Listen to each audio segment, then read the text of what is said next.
আরে নিকি যে, কেমন আছো? তোমাকে তো দেখাই যায় না। কি করে আসি বলো? যখনই এখানে আসছি তখনই লুসি আর টম আমাকে খাঁচায় ধরার জন্য ওত পেতে বসে থাকে। ঠিক বলেছ, ওদেরকে জব্দ করতে না পারলে আমারও শান্তি নেই বন্ধু। এবার ফেরা যাক টম, তাছাড়া আন্টি আসার সময় হয়ে গেল। এই আন্টিটাকে দিয়ে হয়েছে যত জ্বালা, সব সময় ধমকাবে।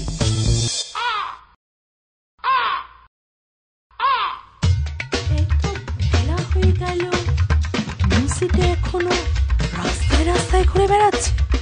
আসো, তারপর ওর মজা আমি দেখাচ্ছি। এই যে পুষি, লুসি কোথায় বলতে পারো?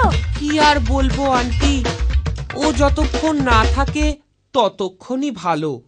কেন এই কথা বলছো কেন?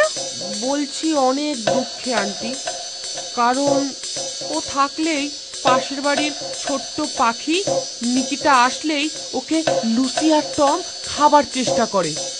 কি এত বড় সাহস! এই যে চাঁদু,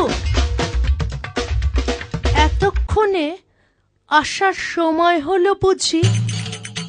কেন আজ কোনো পাখি পাওনি? মানে বুঝেছি, এটা নিশ্চয়ই খুশির কাজ।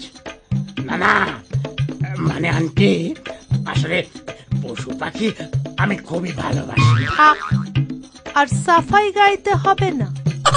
এবার ঘরের কাজকর্মগুলো সেরে ফেলো দেখি, না হলে আন্টিকে নালিশ? তোর চোখের সামনে আমি নিকিকে একবারে চিবিয়ে চিবিয়ে চিবিয়ে খাবো। তুমি যা কথা বললে পুষি, তা যদি সত্যি হয় তাহলে তো আমাকে খুবই সাবধানে থাকতে হবে। ঠিকই বলেছ নিকি, লুসিকে একদম বিশ্বাস নেই। ও সুযোগ পেলেই তোমায় খেতে আসবে। বুঝলে টম, এর একটা বিহিত করতে হবে।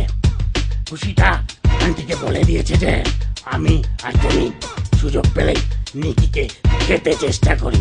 তাড়াহুড়ো করে কোনো কাজ করো না, না করাই ভালো। আমাদের সঠিক সময়ের অপেক্ষা করতে হবে। জানো পুষি, কাল লুসির চেলা টমটা না আমাদের বাড়ির আশেপাশে উঁকি ঝুঁকি দিচ্ছিল। বলো কি? তাহলে তো কিছু একটা করতেই হয়।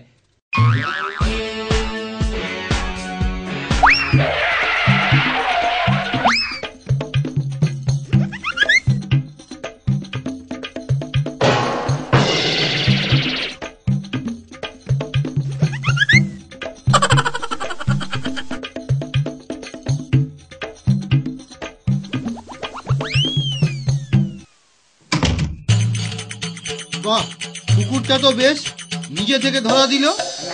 না না স্যার, আমি আমি রাস্তার কুকুর না স্যার, আমি আমি বাড়ির কুকুর। আমার ঠিক আছে স্যার, স্যার আমায় ছেড়ে দিন। চুপ স্যার, চুপ, একদম বেয়াদবি নয়। এখন চুপচাপ শুই ঘরে চলো। কি নিকি, কি মনে হচ্ছে? এবার মনে হয় লুসি পাখি ছেড়ে পিঁপড়ে খুঁজবে।